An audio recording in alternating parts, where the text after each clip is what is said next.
Fast forward, ini como channel so AG politics abe. Unia podcast or se training bi kuisbiki headlines ne jembre na ADB exumo awaha. Ani de miya hon se ene ADD kanyam so bitman subscribe to the channel. Hit notification bell so share na adofo aka enso ensa into me enkebi. Ani de miya hon the shock say young political highways. Now rocks ewo GRA na mano ka say eye amayofo atransi na omo Expǒsěs unia enye accept to Akroma. Now at this point in time, criminality no ewo GRA no eye agency ma me no ka say omo etimi asusuja edi eye taxpayers yanko na yenhwe ne ene de ba so am say hasi AGH politics avid no GRA chases defaulting taxpayers.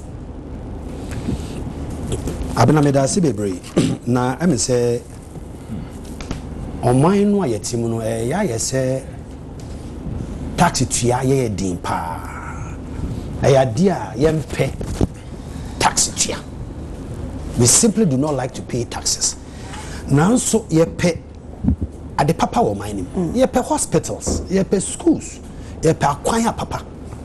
Sa sika no aye tua na ye taxes no eno aso na ye di yesa impuntu dwuma no we community. Now so eba ne say ye si entua tax ani ye nyina ye su.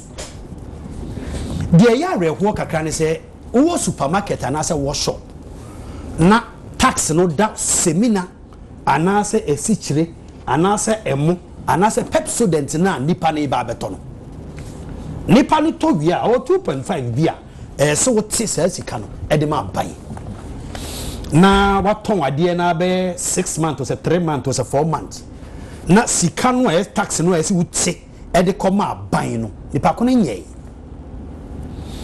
na eyesa na e ha dwene bebre esanse entobua was a tax no aye kanu a eda seminar no a wo ton no a pepsodent no a wo ton no say wo ton wie ya na nka wate aban de de ama no ana say district a wo mu no so wo mu de property rate ni nyamanya wi watete nso ye nyina bo se nipa kono atua wagigi sika na ton ade a bosome miensa bosome nan abi wo ha afe na sika wagigi no a se ode ma aban no ontua ye na ese aban de GRA for eko esanse GRA for bia wo so mo tax revenue wo mo miti ye enti ese wo mo go out na wo ko chesi wo mo a wo mo ntua wo mo taxes no na de ye na ye mo akakra ne se ebu ho eba ne se wo so ma beto tututu offices nim na se wo mo tu sa office nim tu office nim na wo mo man pa ko no 1 week 2 weeks a sika no ana on to min tua within sa 2 weeks no nya kutua me bebie store ne de ma no ntaya na obisa ho se wo je tax no so de ma ban wo a wo ntumi ntua wo se wo ntua na se wo ni da ho bone bi na wo ntua na all of a sudden ya ba beto shop num ansana nipa na akwa kutua na bisa ho se enti se wo sika ne bia se wo tua wo tax no a wa wo jeje no ma ban no di enti na so wo twan ya me beto shop mu ansana ana se se GRA for no so omo ese omo ta ese omo ben omo ton ade ne tentem agigi sika no ana there is something I miss somewhere either say omo ton ade ne omo nim say ya gisa tax we e VAT rate e WB aso ese agigi we e de ma ban ye mfa ma ban no inta ban ne ba abeje na ya twen ne yete wo sa ma ban na soma nipa na GRA for aba omo ba na ye nim guase ne ato shop num 1 week 2 weeks ne ama 3 days ye nkonkotua ansa ne akwa boaboa no agi se sika na akwakotua ma ban sa suban me fi se companies ne shopping malls ne ade ne bejaye a wo mu njaye sanse emwa kra oman no aye chekere ye nye nim se ye de oman ne ntoboa no aye gege nketenkete ne ye koko ne ye diamond ne oil no aye tunton no ne ye sika no boa no aye de bo edi siesie oman no enti se aye wa said this is utua wo tax because teacher ni any police ni any custom for obi omo ye adwuma bia no omo wo tax omo tua ma aban bo so me bia aban te eko ontumi nka so ntua wo mu a wo ton ade wo dwomu no wo de kakra no a wo GM dem yante wo gi wo de wo nim se ade no obi ato wo nche no wo gi tax no nso wo gi wie na ese wo boa no de ma aban a na aba be ye din a ye fa ma ban na ye se aban tata wo ansa na ye tua saa suban no na me fi se ye betuma ye ho bibi a se ye ho bibi ne ye sesa esu ene ye ban e wo saa suban no. Okay, ma membra na ho Ramadase na my chair work for a new production team na say a budget and somewhere they be a somewhere me can say obia ni wiase mu ha se otwa toa toa wontin free source se wonim se sika ne meka na nsa na oti free source no obia ni wa sika ne ekura na o ka se wonfa sa to no mmra easy obia ni wiase mu ha na oti se ya ba ho si ye beji ampinifu ebu bebi o mo se me gidie ne ka simple na wutwia no ena ya asem ti me gini me nibi dibia na mo bisa se hwea ena wa ho de ti GRA fo no to no de mo de aba wo but eya na eye den sinipa betwia very difficult sinipa betwia. We have to go through a lot of I don't want to use the word stress to be able to take the money from the people. But how do crime be ne be faswa be masadi we abeye boko that level of consistent public education and here number one set with the kromumafo no ebe fa saantiti nim se etuo twia no eboa na etuo twia no so na ma oman no yede ekoso na abna what can say you no na wa mam timemufo no so ehu nia ampaniampa no amanfo le hu sem nia ampaniampa to no omutwia ma wa wode ye so wo hwe social media gentleman bi ya na ne ho yesika crop oye aduane ne Mr. Happy. Mr. Happiness. Mr. Happiness. And the Amsterdam. The passport, no, what they see PhD, no. Calling a person, who should be PhD, Bukrana, to the passport, no, where they are. Oh, say, Nancy, your video be mammy who. Now, I say, Ukuchia rent. And I was say, a buying no say, a Juma away yellow. The seeker some our form. Inti no to na award omo geno no omo di sa to ni bi e kote ne rent no so ama no what you say na se bio utwa to na oti ho na oti se bibi se yisia se ukutwa to na ya hawo if se wonim ni aban no this kind se that bi ho kire wa aban no so beba mu ama okay na mo ukutwa to wi na it is alleged say obi a finance minister obunkata edisika dosi akoye deal bi amana ye pasa obun kitem okọ abna obi ba beje to na ni twa be ni din. So we need to look at one say community education on taxes and what we do with our monies and how we defend what we do with the monies. What you say? And yes, sir, the beer than say and GRA ought to be able to vary their operational activities. Now, companies I can see try my muashi. The beer than I'm waiting me a company biano. Some more quack here, a juma omoye na mojiska. Is it not time or say you be pay another system ye di behu? Anane so no so mo twen amana ko jinsim no makwa ko ti company bi te se ne ho aba asem ya ne e fango nsensem ya se e kokoti eno bi no mo person mo twen. I think we have many jurisdictions a bit me free. You are mind be bria a bit me. I mean say yeah my examples are Libya ye kasa ne ye amanyosem ne ye political discussions are near the US are example.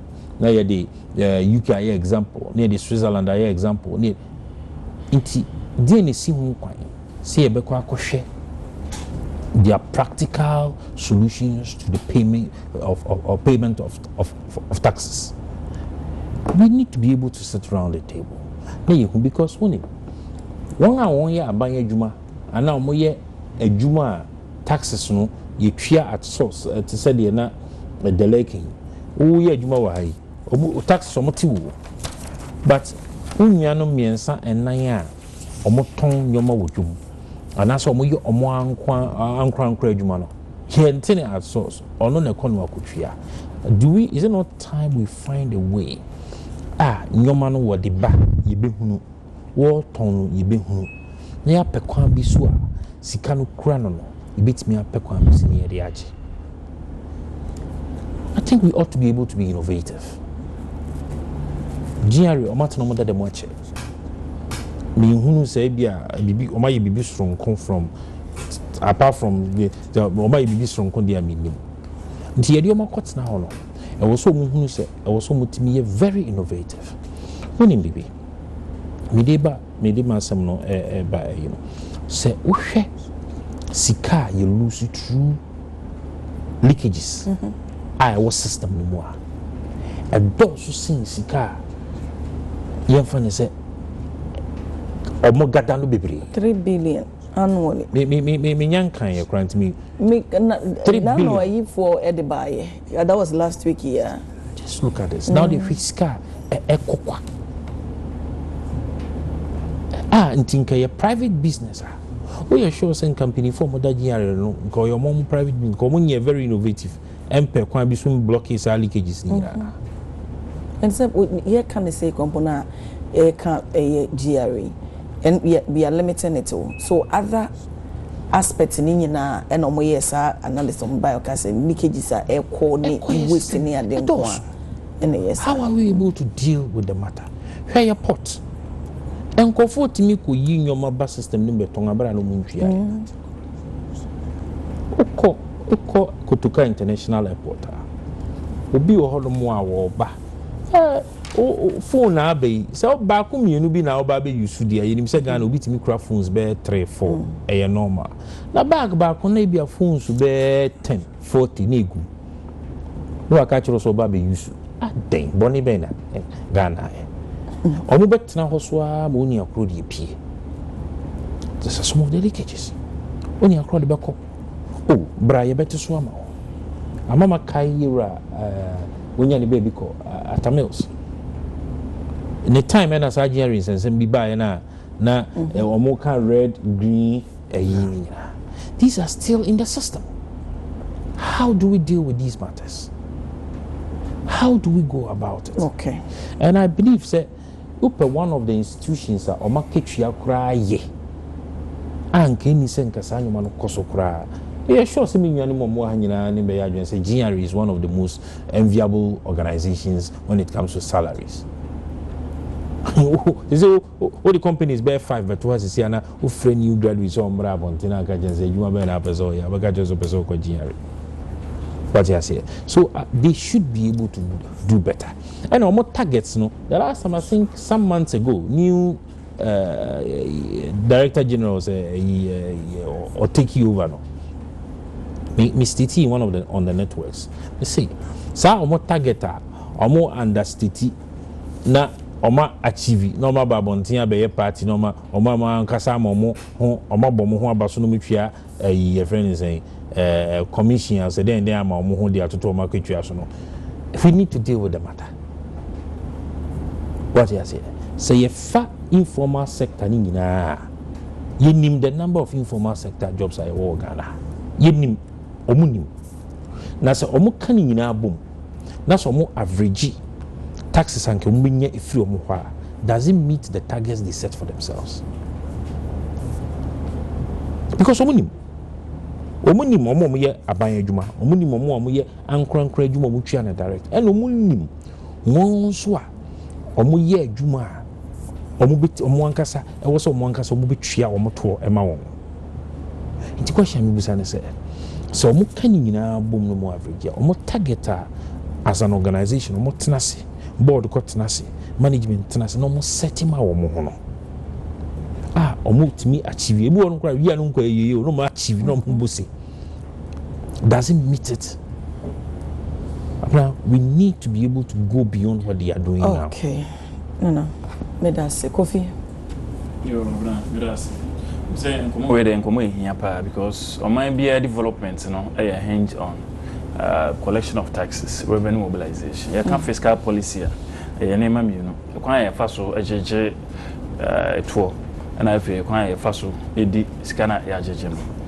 Nti se we oman na se untimi enyeje emro de wudi na ene na ya kan se o deficit no na ke so budget no de bia wo so ko abonten yakope emwa ebesoso na eno na ya na ema yetimi classify countries bi say be developing and developed any ade no na ohwe Ghana over the last 10 years ya make progress kakra in terms of tax reforms aye enhyehyeye aye na ekwan ye faso je yeto no akonani but there is more room for improvement ohwe about 15 years ago, 2010, for instance, economists know be a friend of tax to revenue to GDP ratio. A year, sky general who the cochiche economy size in a gross domestic product, no the cochiche the percentage. 2010, a brand 10.8%. Like I say, the sky GG in a coche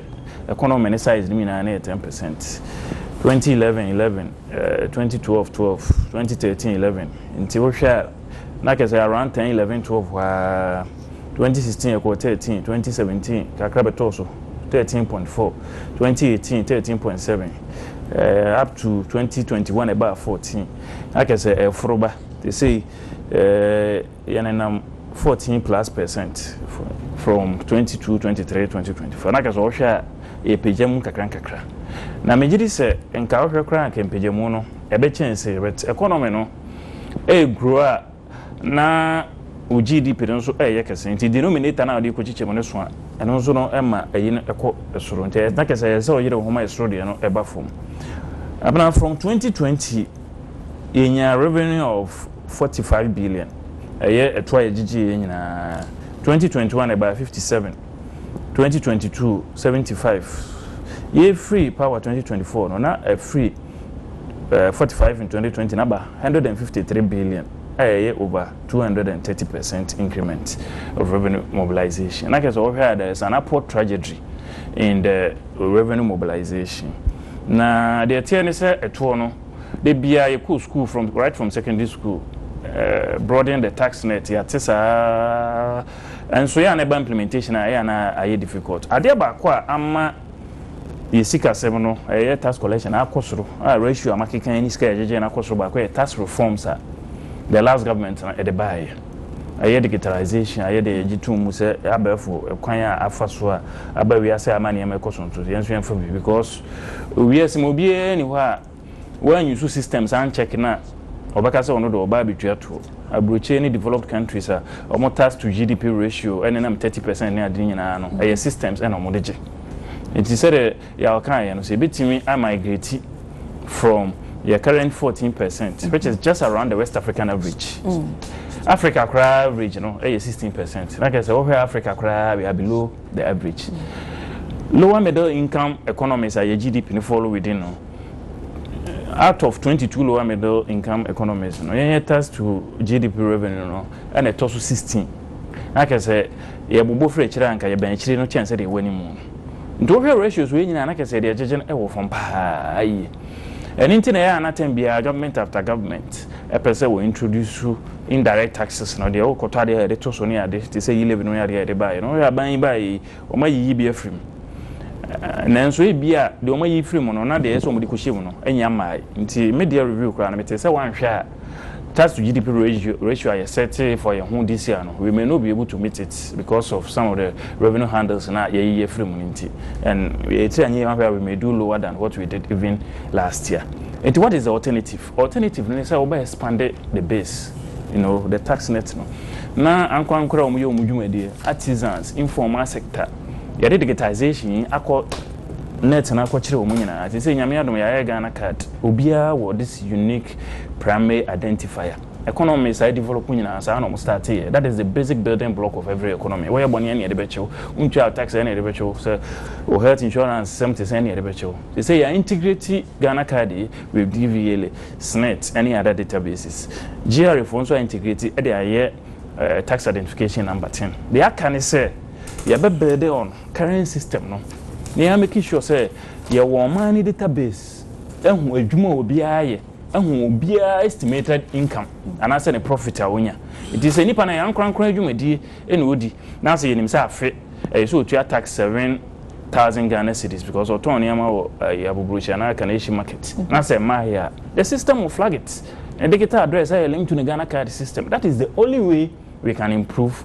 on our system and do better in a way so you who say quite so a faso a complex to do and so and entice it a month ni bia and also no and so said me kind over the last 10 years and reforms na ba no simplify say am no ka say GRA for the system be by friend ITAX integrated tax administration system no ye o man kasa dwumadi o mu dia mo munya general overview say ye VAT o income tax o corporate tax o no boa reform collection no ye one the toso electronic clearance tax certificate enka obi be nanti akọ office so ko tax clearance say ono akọ internet so betima yede aye nti sa simplification a work no ebi no o ma ye short code nyina bo mo bo 880*880# hasha ubenya USD options now there omo the VAT invoice cry internet so dey buy omo for electronic VAT invoice and so no ense o nanti ko and why they say omo the bibia bra ya mo friend mobile first and cashless approaches near make any over the last 8 years president Akuffo